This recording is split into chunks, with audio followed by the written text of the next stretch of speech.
Con el gato no alcanza, hay que buscar nuevos enemigos, evidentemente. Saben que la palabra gato se usa hace más de 100 años en la Argentina de manera peyorativa, digamos. Claro, se empezó a usar en los años 20, años 30 del siglo pasado. ¿Quiénes eran los gatos? Los hombres que invitaban a salir a las vedettes. Al revés, eran los hombres. Las esperaban ahí en la puerta del teatro y les ofrecían pasar una noche con ellas. ¿Y qué hacían? Gatillaban, ponían la plata, pagaban lo necesario para invitar a esas mujeres. De ahí viene la acepción gato. Más tarde, años 70, años 80, el término se invierte y pasa a esas mujeres que eran invitadas por los hombres. La prostituta cara, entonces, se vuelve el gato. Insisto, año 80. ¿Qué pasa en los 90? El término gato comienza a ser usado dentro de las cárceles. ¿Quiénes son los gatos en las cárceles? Los que se encuentran en el escalafón más bajo del pabellón. Los que hacen las tareas más básicas, lavar los platos, limpiar los pisos. Entonces gato se transforma en un insulto, gato. El gato es el que trabaja para otro. El gato es el que hace un trabajo a cambio de algo. El gato es un sirviente, el gato es un subordinado. Sos un gato, sos un entregado, sos un servil, sos un botón. Esto empieza en la cárcel. El gato es un traidor a su propia clase porque termina trabajando para su enemigo.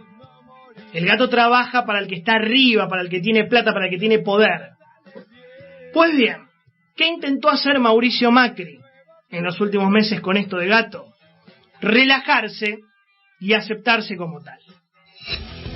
¿Qué opinás de que te llamen gato? ¿Qué sé yo? Me parece ocurrente. Y Macri del gato termina en las horas del arroyo del gato, ¿no? Es una cosa bastante particular. Hay Mauricio para rato, o debería decir, para rato hay gato para rato. Bueno, vamos al análisis político. Hasta ahora para el kirchnerismo el gato era el culpable de todo. De la inflación, de la pobreza, del dólar, de la desocupación, de la falta de ministerios. Luego viene la pandemia y encontraron un sustituto, un segundo culpable de todo. Era Macri más el coronavirus. De nuevo, la inflación, la pobreza, los despidos, todo era culpa de la maldita pandemia. Ahora, ya entrando al segundo año de gobierno y habiéndose agravado la mayoría de los problemas, cuesta seguir echándole la culpa de todo al gato y a la pandemia. Por lo menos únicamente a ellos. Ya pasaron 14 meses. Y es verdad, Macri dejó un gobierno muy complicado, un país arrasado económicamente, eso está muy claro. Pero hay que buscar un nuevo culpable, porque ya no te rinde más. En las encuestas salta eso. ¿Qué se le ocurrió entonces al kirchnerismo? Encontrar nuevos culpables, encontrar nuevos responsables de la crisis que obviamente no son ellos. Y la verdad es que no son muy originales en la búsqueda de enemigos, porque en la entrevista que ayer el presidente dio a Página 12, inaugurando el año político, podemos decir, ayer Alberto inauguró el año político con esa nota, eligió a los dos enemigos de siempre. El campo y la justicia. Falta el periodismo y cartón lleno, ya va a aparecer el periodismo la semana que viene, ¿no? ¿Qué dijo sobre el campo? Por si no lo leyeron, que son los responsables por el aumento de precios de los alimentos.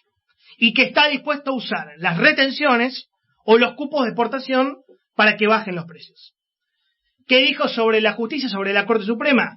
Que es un tribunal muy poco calificado socialmente.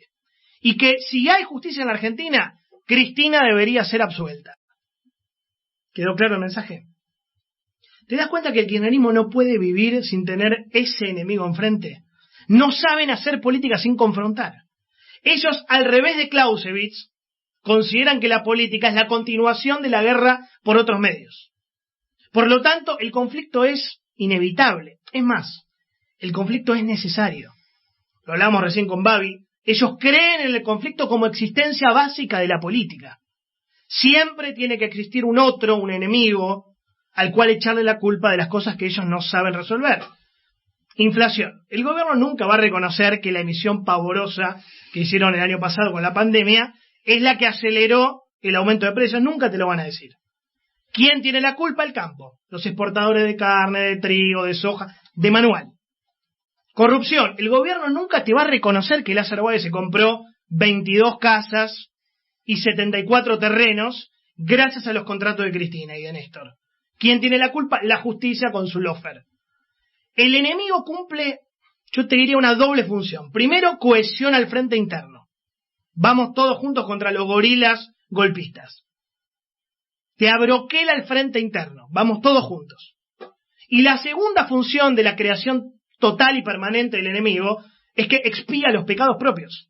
Es el responsable, el enemigo, de todos los males que no sabemos o no queremos resolver. Es el chivo expiatorio. Es el culpable absoluto, es el otro, él tiene la culpa. Y por lo tanto, bueno, debe ser eliminado. Después vemos cómo. Chirlo, cadena nacional, carpetazo, AFIP. El problema es que en la búsqueda permanente del enemigo, muchas veces se fuerza la realidad, se miente. Deliberadamente se miente. Y la verdad, decir que el campo es el principal responsable de que aumente el precio de la carne, no solo es una falacia, sino que es una exageración, es una simplificación, es una burrada. Yo te la hago fácil, como dice el profesor Domecq, ¿no? $500 vale la soja en Chicago. $322 vale en Rosario por las retenciones. Le sacás el 33%. $195 le queda al productor por el cepo. O sea, el productor recibe $39 de cada 100 que genera.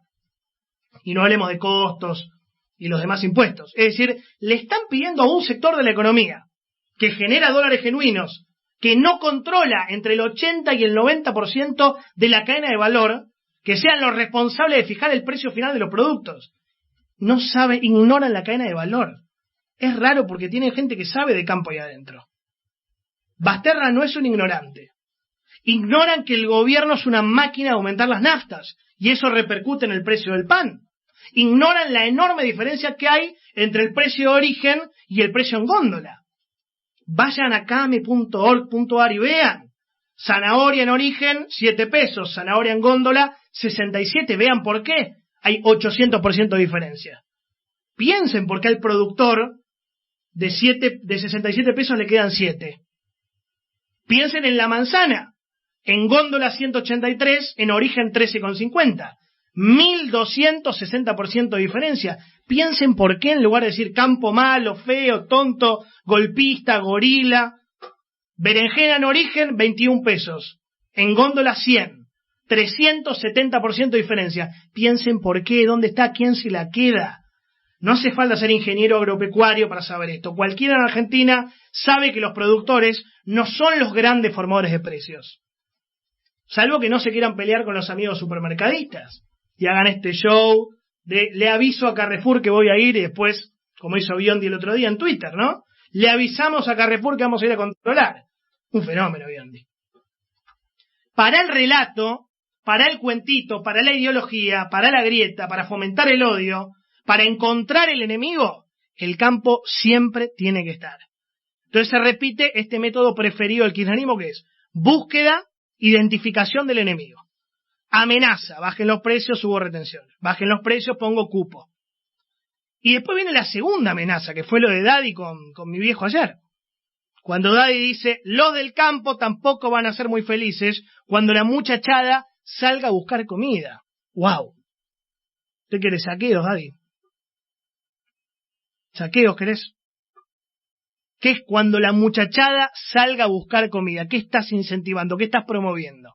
¿Qué mensaje estás pasando? ¿A quién le estás hablando? Y si las amenazas no llegan a funcionar, tenemos la alternativa final, que esto es buenísimo, que es el menú Bonafini. Escúchalo. Nosotros tenemos que aprender a suplantar la carne, la lenteja, la quinoa, los garbanzos. Tienen muchísimas vitaminas y muchísimas proteínas. Se entendió el menú Bonafini. Hay que aprender a suplantar la carne con lentejas, quinoa y garbanzos. Rica la quinoa. Rica. Ahí está. Tenemos que aprender a comer como en Venezuela y en Cuba. Más lentejas y menos carne. Más frijoles. Viste que vas a La Habana y es todo frijoles. Yo estuve en La Habana, todo frijoles. Se come frijoles, nada más. Y menos pescado, más garbanzo, menos pollo. Lo que está diciendo Bonafini es, terminemos con la alimentación que nos dio los mejores recursos humanos del continente durante el siglo XX. Mentes brillantes en la Argentina por la muy buena alimentación que tuvimos. Carne, hay que parecerse un poquito más a Latinoamérica, menos a Europa. Hay que comer mal, como se come en el resto del continente. Hay que emparejar para abajo, esto es conceptualmente kirchnerismo, ¿no? hay que emparejar para abajo. Hay que igualar, pero para abajo. Y te digo que a este ritmo lo estamos logrando, ¿eh? El consumo de carne vacuna por habitante, dato, cerró el año pasado en 49,7 kilos anual.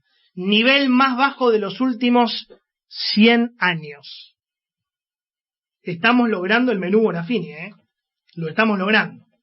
El nivel más bajo de consumo de carne de los últimos 100 años. Dato de la Cámara de la Industria y Comercio de las Carnes, CICRA.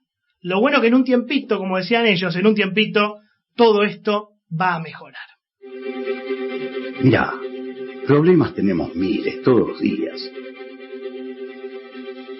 Pero bueno, llegaba el fin de semana y alguien decía, che, ¿sale asado?